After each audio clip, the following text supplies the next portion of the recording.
Hi ಎಲ್ಲರಿಗೂ ನಮಸ್ಕಾರ. It's me P D O Sridevi. So ನಾವು ನ್ಯೂಸ್ ಪೇಪರನ್ನು ಎಕ್ಸಾಮ್ ಪಾಯಿಂಟ್ ಆಫ್ ವ್ಯೂ ಯಾವ ರೀತಿ ಓದಬೇಕು ಅಂತ ಹೇಳಿ ನೋಡ್ತಾ ಇದ್ದೇವೆ. ಈ ಒಂದು ನಮ್ಮ ಸೀರೀಸು ಮಾರ್ಚ್ 1ನೇ ತಾರೀಕಿನಿಂದ ನಡೀತಾ ಇದೆ. ಸೊ ಇವತ್ತು ಮಾರ್ಚ್ 14 ಇದೆ. ಸೊ ಅಂದರೆ ನ್ಯೂಸ್ ಪೇಪರಲ್ಲಿ ಯಾವ್ದು ಇಂಪಾರ್ಟೆಂಟ್ ಅಲ್ಲ, ಅದನ್ನು ನಾವು ಸ್ಟ್ಯಾಟಿಕ್ಕಿಗೆ ಯಾವ ರೀತಿ ಲಿಂಕ್ ಮಾಡ್ಕೊಂಡು ಓದಬೇಕು, ಒಂದು ಇಂಟಿಗ್ರೇಟೆಡ್ ಅಪ್ರೋಚ್ ಇರಬೇಕು ಅಂಥೇಳಿ ಒಂದು ಪ್ರಯತ್ನ ನಡೀತಾ ಇದೆ. ಸೊ ನಾನು ಇಲ್ಲಿ ಪ್ರಜಾವಾಣಿ ನ್ಯೂಸ್ ಪೇಪರನ್ನು ಅನಲೈಸ್ ಮಾಡ್ತಾ ಇದ್ದೀನಿ. ಸೊ ಯಾಕಂತಂದರೆ Prajavani is the good news paper for exam ಅಂತೇಳಿ ಗೊತ್ತಿದೆ. ಏನಿದೆ, ಸದ್ಯ ಇಂಡಕ್ಷನ್ ಒಲೆ ಬಳಸಿ ಅಂತ ಹೇಳ್ತಾ ಇದ್ದಾರೆ. ಓಕೆ, ಇದು ಎಲೆಕ್ಟ್ರಿಸಿಟಿ ಇದೆ, ಇದೇನು ಬೇಡ. LPG ತುಟ್ಟಿ ಆಗ್ತಾಯಿದೆ ಮತ್ತು ಶಾರ್ಟೇಜ್ ಆಗ್ತಾಯಿದ್ದಿಲ್ಲ, ಅದಕ್ಕೆ ಅಂತ ಹೇಳಿದ್ದಾರೆ, ಅದನ್ನು ಬೇಡ. ಭಾರತದ ಹಡಗುಗಳಿಗೆ ಅನುಮತಿ ಅಂತ ಹೇಳ್ತಾ ಇದ್ದಾರೆ.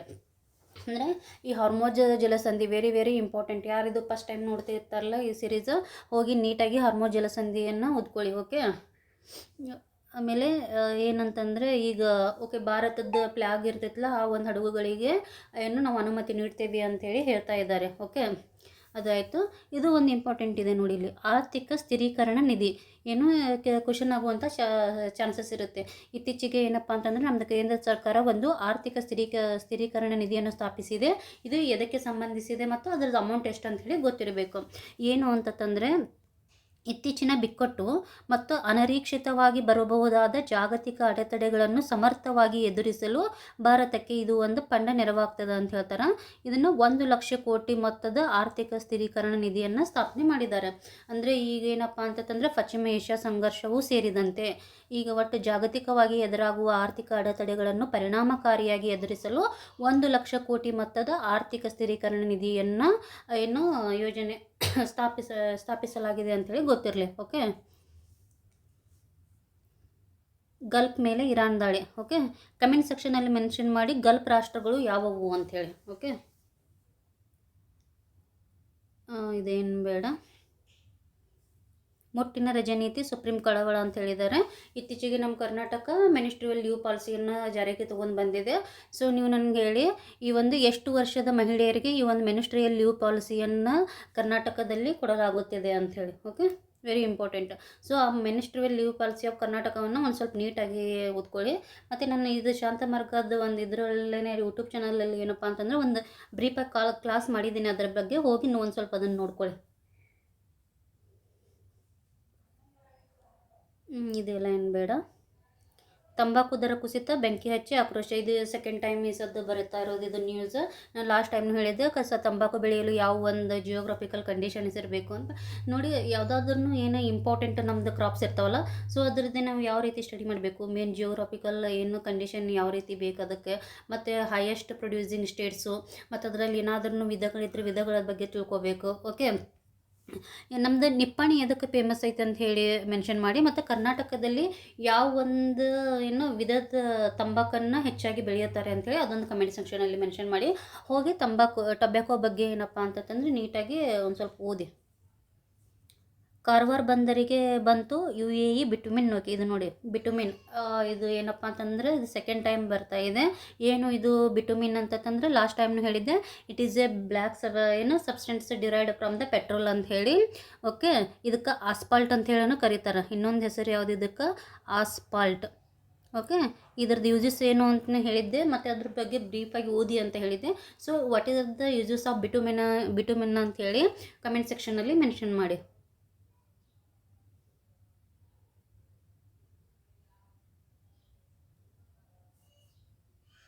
ಇದೆಲ್ಲ ಏನು ಬೇಡ.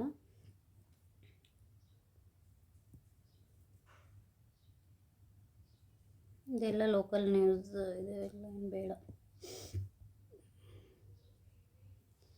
ಇದನ್ನ ಏನು ಬೇಕು, ಯಾವ ಏನಪ್ಪ ಅಂತಂದರೆ ತಂಪಿನದ ಆಹಾರ ಯಾವುದಂತೆಲ್ಲ ಹೇಳ್ತಾ ಇದ್ದಾರೆ. ಇದೆಲ್ಲ ಏನು ಬೇಡ. ಪುದೀನ ಏನಪ್ಪ ಅಂತಂದರೆ ಗುಡ್ ಫಾರ್ ಹೆಲ್ತ್, ತಂಪು ಕಾರಕ ಅಂತೇಳಿ ಹೇಳ್ತಾ ಇದ್ದಾರೆ. ಇದೆಲ್ಲ ಏನು ಬೇಡ. KPSC ಬಗ್ಗೆ ಹೇಳ್ತಾ ಇದ್ದಾರೆ. ಒಂದು ಸ್ವಲ್ಪ KPSC is also constitutional body ಅಂಥೇಳಿ ಗೊತ್ತಿರಲಿ. ನಮ್ಮದು UPSC KPSCಯನ್ನು ಯಾವ ಒಂದು ಆರ್ಟಿಕಲ್ ಅಡಿ KPSC ಸ್ಥಾಪನೆಗೆ ಅವಕಾಶ ಐತೆ ಅಂತ ಹೇಳಿ ಕಮೆಂಟ್ ಸೆಕ್ಷನಲ್ಲಿ ಮೆನ್ಷನ್ ಮಾಡಿ.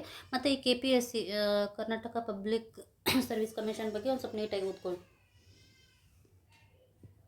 ಸೊ ಯುದ್ಧ ಆಗ್ತಾ ಇದೆಯಲ್ಲ, ಯುದ್ಧ ಆದರೆ ಮನುಷ್ಯರಷ್ಟೇ ಅಲ್ಲ, ಅದ್ರ ಜೊತೆ ಏನಪ್ಪ ಅಂತಂದ್ರೆ ಪ್ರಾಣಿ ಪಕ್ಷಿ ಇವಕ್ಕೆಲ್ಲನೂ ಏನಪ್ಪ ಅಂತಂದ್ರೆ ಹಾನಿ ಆಗ್ತಾ ಇದೆ ಅಂತೇಳಿ ಒಂದು ಆರ್ಟಿಕಲ್ ಇದೆ. ಸೊ ಮನುಷ್ಯನಷ್ಟೇ ಸಂತ್ರಸ್ತನಲ್ಲ, ಉಳ್ಕಿದ್ರ ಮೇಲೆ ಎಫೆಕ್ಟ್ ಆಗ್ತಾ ಇದೆ, ಅದ್ರ ಬಗ್ಗೆನೂ ಕಾನ್ಸಂಟ್ರೇಷನ್ ಇರಲಿ ಅಂತ ಹೇಳ್ತಾ ಇದ್ದಾರೆ. ಇದೆಲ್ಲ ಏನು ಬೇಡ. ಸೊ ನಿನ್ನೆ ಹೇಳಿದ್ನಿಲ್ಲ, ಅದು ಕತ್ತೆ ಕಿರುಬ ಐನಾ, ಅದರದ್ದು ಆವಾಸ ನಷ್ಟ ಆಗಿದ್ದಕ್ಕೆ ಹೊಲದಲ್ಲಿ ಮೊದಲ ಬಾರಿಗೆ ಏನಪ್ಪ ಅಂತಂದ್ರೆ ಮರಿಗಳಿಗೆ ಜನ್ಮ ನೀಡಿದೆ ಅಂತೇಳಿ ಹೋಗಿ ಒಂದು ಸ್ವಲ್ಪ ಅದು ಹೈನಾ ಬಗ್ಗೆ ತಿಳ್ಕೊಳ್ಳಿ. ಸೊ ಕೆಲವಷ್ಟು ಜನ ಚೆನ್ನಾಗಿ ರೆಸ್ಪಾನ್ಸ್ ಮಾಡ್ತಾ ಇದ್ದಾರೆ. ಆ್ಯಕ್ಚುಲಿ ನಿನ್ನೆ ಅಂತೂ ವಿಕಾಸ್ ಕೂಡ ಎಲ್ಲ ಕ್ವಶನ್ಸಿಗೂ ರೆಸ್ಪಾನ್ಸ್ ಮಾಡಿದ್ದಾರೆ. ಓಕೆ,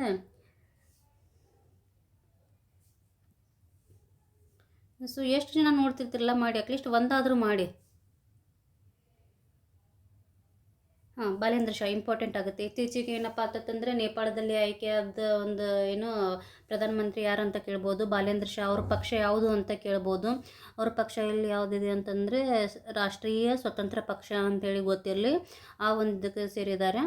ಮತ್ತು ಇವರು ಏನಪ್ಪ ಅಂತಂದ್ರೆ ಇವರು ಹಿಂದಿನ ಪ್ರಧಾನಿ KP ಶರ್ಮಾ ಓಲಿ ಅವರ ವಿರುದ್ಧ ಚುನಾವಣೆಯಲ್ಲಿ ಏನು ಸ್ಪರ್ಧಿಸಿ ಗೆಲುವು ಸಾಧಿಸಿದ್ದಾರೆ ಅಂತ ಗೊತ್ತಿರಲಿ. ಬಾಲೇಂದ್ರ ಶಾ. ಸೊ ಇದು ಕಾಸರಗೋಡೊಳಗೆ ಏನಪ್ಪ ಅಂತಂದರೆ ಇದು ಮಲಯಾಳಂ ಭಾಷೆ ಕಡ್ಡಾಯ ಕಾಯ್ದೆ ತೊಗೊಂಬಂದಿದ್ದಾರಲ್ಲ, ಸೊ ಅದರ ವಿರುದ್ಧ ಹೋರಾಡ್ತಾ ಇದ್ದಾರೆ.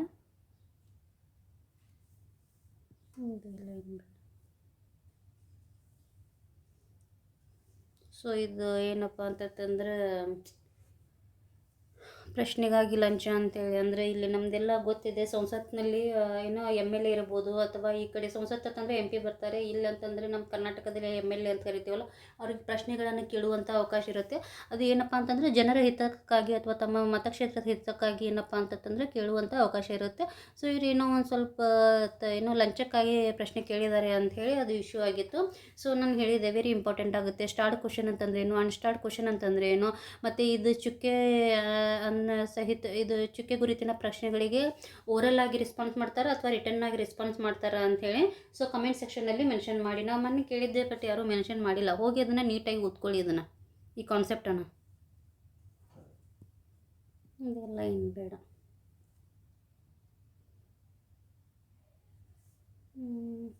ಇದೇನು ಬೇಡ ಈ ಸದ್ದು.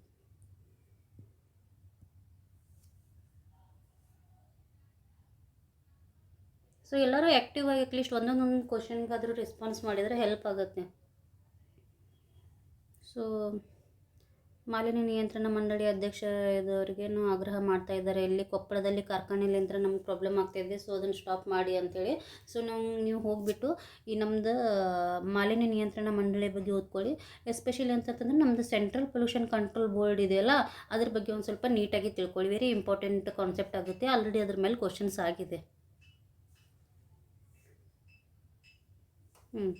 ಇನ್ನು ಚೀಫ್ ಎಲೆಕ್ಷನ್ ಕಮಿಷನರ್ ಪದಚ್ಯುತಿಗೆ ನೋಟಿಸ್ ಸಲ್ಲಿಕೆ. ಓಕೆ, ಇದು ವೆರಿ ವೆರಿ ಇಂಪಾರ್ಟೆಂಟ್ ಇದು ಕಾನ್ಸೆಪ್ಟ್ ಆಗುತ್ತೆ ಎಲೆಕ್ಷನ್ ಕಮಿಷನ್ನು. ಸೊ ಯಾವ ಒಂದು ಆರ್ಟಿಕಲ್ಲು 324ನೇ ವಿಧಿ ಏನಪ್ಪ ಅಂತಂದರೆ ನಮ್ಮದು ಏನು ಎಲೆಕ್ಷನ್ ಕಮಿಷನ್ ಬಗ್ಗೆ ಹೇಳುತ್ತೆ. ಮತ್ತು ಇಲ್ಲಿ ಒಬ್ಬರು ಮತ್ತು ಇನ್ನು ಇಬ್ಬರು ಮುಖ್ಯ ಚುನಾವಣಾ ಆಯುಕ್ತರು ಮತ್ತು ಇತರೆ ಚುನಾವಣಾ ಆಯುಕ್ತರು ಅಂತ ಹೇಳಿರ್ತಾರೆ. ಸೊ ಇತ್ತೀಚೆಗೆ ಏನಪ್ಪ ಅಂತಂದರೆ ಇವರು ಮುಖ್ಯ ಚುನಾವಣಾ ಆಯುಕ್ತರು ಜ್ಞಾನೇಶ್ ಕುಮಾರ್ ಅವರನ್ನು ಪದಚ್ಯುತಿಗೊಳಿಸಲು ಏನಪ್ಪ ಅಂತಂದ್ರೆ ಇದು ಏನು ಲೋಕಸಭೆ ಸದಸ್ಯರು ಮತ್ತು ರಾಜ್ಯಸಭೆ ಸದಸ್ಯರು ಸಹಿ ಹಾಕಿದ್ದಾರೆ ಅಂತ ಹೇಳ್ತಿದ್ದಾರೆ. ಹೋಗಿ ನೀಟಾಗಿ ಓದ್ಕೊಳ್ಳಿ. ಮತ್ತು ಇವ್ರದ್ದು ಏನು ಪದಚ್ಯುತಿ ವಿಧಾನ ಏನು ಇಂಪೀಚ್ಮೆಂಟ್ ಪ್ರೊಸೆಸ್, ಯಾರ್ದು ಒಂದು ಇಂಪೀಚ್ಮೆಂಟ್ ಪ್ರೊಸೆಸ್ಸಿಗೆ ಈಕ್ವಲ್ ಆಗಿದೆ, ಯಾವ ರೀತಿ ಇದೆ ಅಂಥೇಳಿ ಒಂದು ಸ್ವಲ್ಪ ಕಮೆಂಟ್ ಸೆಕ್ಷನಲ್ಲಿ ಮೆನ್ಷನ್ ಮಾಡಿ. ಓಕೆ, ವೆರಿ ವೆರಿ ಇಂಪಾರ್ಟೆಂಟ್ ಆಗುತ್ತೆ. ಸೊ ನಾನು ಏನು ಹೇಳ್ತಾ ಇದ್ದೀನಿ, ಇವಾಗ ಮಾರ್ಚ್ 1ನೇ ತಾರೀಕಿನಿಂದ ನಾನು ಹೇಳ್ತಾ ಇದ್ದೀನಿ. ಆಲ್ರೆಡಿ ನೀವು ಏನಪ್ಪ ಅಂತಂದ್ರೆ ಇದೇನು ನಾನು ಹೊಸದಾಗಿ ಎಲ್ಲಿಲ್ಲ ಅಂತಲೂ ಹೇಳ್ತಾ ಇಲ್ಲ. ಬಟ್ ನಾನು ಇದನ್ನು ಯಾಕೆ ಸ್ಟ್ರೆಸ್ ಮಾಡ್ತಾ ಇದ್ದೀನಿ ಅಂತಂದ್ರೆ ಅವ್ರು ಆಲ್ಮೋಸ್ಟ್ ಏನಪ್ಪ ಅಂತಂದರೆ ಈಗ ರ್ಯಾಂಡಮ್ ಆಗಿ ಓದೋದಕ್ಕಿಂತ ಈ ಎಲೆಕ್ಷನ್ ಕಮಿಷನ್ ಇಂಪಾರ್ಟೆಂಟ್. ಇದು ಏನಪ್ಪ ಅಂತಂದರೆ ನ್ಯೂಸಲ್ಲಿ ಇತ್ತು. ಸೊ ಅದರಲ್ಲಿಂದ ಏನು ಸ್ಟ್ಯಾಟಿಕ್ ಕ್ವಶನ್ಸ್ ಬರುವಂತಹ ಚಾನ್ಸಸ್ ಜಾಸ್ತಿ ಇರುತ್ತೆ ಏನು compare to other topics. So ಇದನ್ನು ನೀಟಾಗಿ ಏನಪ್ಪ ಅಂತಂದರೆ ಈಗ ಯಾರು ನಂದು ಕ್ಲಾಸ್ ನೋಡ್ತಾ ಇದ್ದಿರಲ್ಲ, ಒಂದು ಸ್ಮಾಲ್ 100 ಪೇಜಿನ ನೋಟ್ಬುಕ್ ಮಾಡಿಬಿಟ್ಟು ನಾ ಯಾವುದು ಇವು ಸ್ಟ್ಯಾಟಿಕ್ ಪೋರ್ಷನ್ ಓದು ಅಂತ ಹೇಳ್ತೀನಲ್ಲ, ಅದನ್ನು ಬರ್ಕೊಳ್ಳಿ ನೀವು. ಏನು ಇವತ್ತಿಂದ ನ್ಯೂಸ್ ಪೇಪರ್ 14ನೇ ತಾರೀಕಿಂದ ಯಾವುದ್ಯಾವುದು ಬಂದಿರೋ ಕಾನ್ಸೆಪ್ಟ್ ಅದನ್ನು ಬರ್ಕೋತ ಹೋಗಿ, ಮತ್ತು ಅದನ್ನು ಏನೋ ನೀವು ಅಲ್ಲಿ ಹೋಗಿಬಿಟ್ಟು ರಿವೈಸ್ ಮಾಡಿ. ಅದು ಹೆಲ್ಪ್ ಆಗುತ್ತೆ ನಿಮಗೆ. 1 ಮಂತಲ್ಲಿ ನಿಮ್ಗೆ ಎಷ್ಟು ಸ್ಟ್ಯಾಟಿಕ್ ಸಬ್ಜೆಕ್ಟ್ ಏನಪ್ಪ ಅಂತಂದರೆ ಕವರ್ ಆಗುತ್ತೆ, ಮತ್ತು ನಿಮ್ಗೆ ಅದು ಎಷ್ಟು ಹೆಲ್ಪ್ ಆಗುತ್ತೆ ಅಂತಂದರೆ ನಿಮ್ಗೆ ಅದು ನೆಕ್ಸ್ಟ್ ಎಕ್ಸಾಮಲ್ಲಿ ಗೊತ್ತಾಗುತ್ತೆ ಅದು ನಿಮಗೆ. ಓಕೆ, ಸೊ ಸೊ ಸೀರಿಯಸ್ ಆಗಿದ್ದರು ಪ್ಲೀಸ್ ಒಂದು 100 ಪೇಜಿನ ನೋಟ್ಬುಕ್ ಮಾಡ್ಕೊಳ್ಳಿ.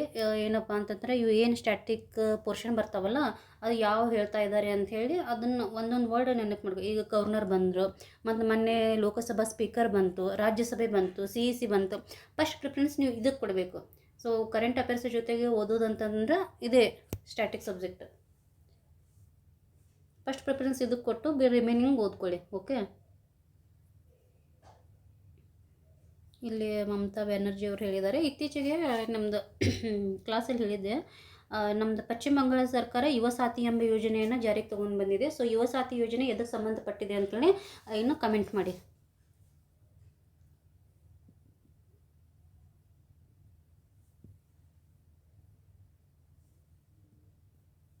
ಸೊ ಕರ್ನಾಟಕದ ಮಿನಿಸ್ಟ್ರಿಯಲ್ ಲೀವ್ ಪಾಲಿಸಿಯನ್ನು ಒಂದು ಸ್ವಲ್ಪ ನೀಟಾಗಿ ಓದ್ಕೊಳ್ಳಿ.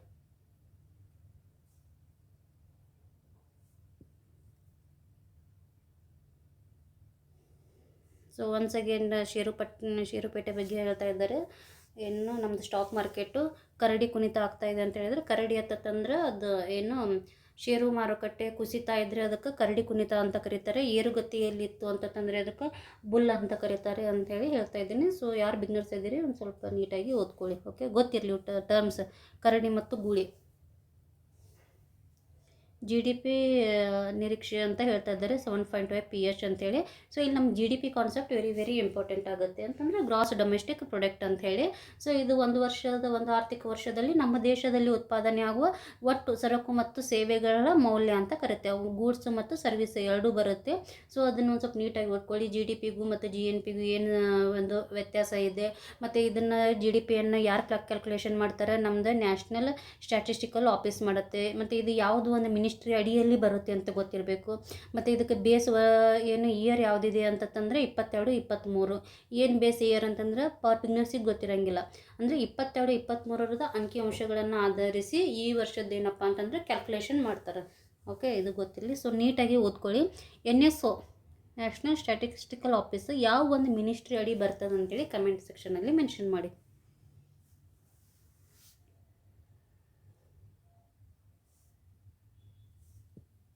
ಸೊ ಹಟ್ಟಿ ಚಿನ್ನದ ಗಣಿಯಲ್ಲಿದೆ, ರಾಯಚೂರದಲ್ಲಿದೆ. ಸ್ವಲ್ಪ ಗೋಲ್ಡ್ ಬಗ್ಗೆ ಹೋಗಿ ಒಂದು ಸ್ವಲ್ಪ ಬೇಸಿಕ್ ನೋಡ್ಕೊಳ್ಳಿ. ಇದೆಲ್ಲ ಏನು ಬೇಡ.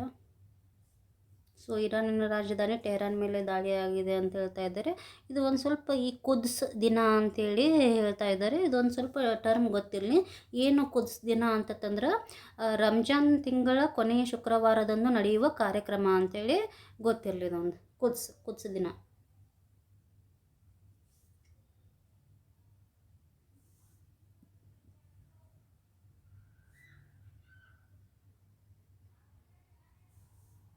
ಇದು ಹೇಳಿ 1 ಲಕ್ಷ ಕೋಟಿ ಮೊತ್ತದ ಆರ್ಥಿಕ ಸ್ಥಿರೀಕರಣ ನಿಧಿ ಎದಕ್ಕೆ ಸ್ಥಾಪನೆ ಮಾಡಲಾಗ್ತದೆ ಅಂತಂದ್ರೆ ಜಾಗತಿಕವಾಗಿ ಉಂಟಾಗುವ ಏನು ಅನಿರೀಕ್ಷಿತ ಘಟನೆಗಳನ್ನು ತಡೆದುಕೊಳ್ಳುವ ಸಲುವಾಗಿ ಇದನ್ನು ಸ್ಥಾಪನೆ ಮಾಡ್ತಾ ಇದ್ದಾರೆ.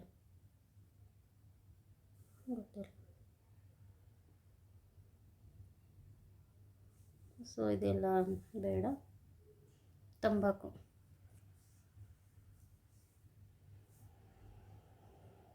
ಕರ್ನಾಟಕದಲ್ಲಿ ಯಾವ ಒಂದು ಮಾದರಿಯ ತಂಬಾಕು ಹೆಚ್ಚಾಗಿ ಬೆಳೀತಾರೆ ಅಂತೇಳಿ ಕಮೆಂಟ್ ಸೆಕ್ಷನಲ್ಲಿ ಮೆನ್ಷನ್ ಮಾಡಿ. ತಂಬಾಕು ಬಗ್ಗೆ ಒಂದು ಸ್ವಲ್ಪ ಹೋಗಿ ನೋಡ್ಕೊಳ್ಳಿ.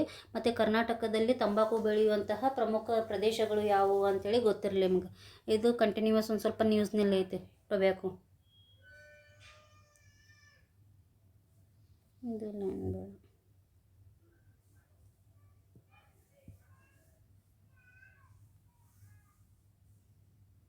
ಇದು ಇವತ್ತು ಫೈನಲ್ ಇದೆ, ಮುಗಿದ ಮೇಲೆ ನಾಳೆ ನೋಡೋಣ ಇದನ್ನು.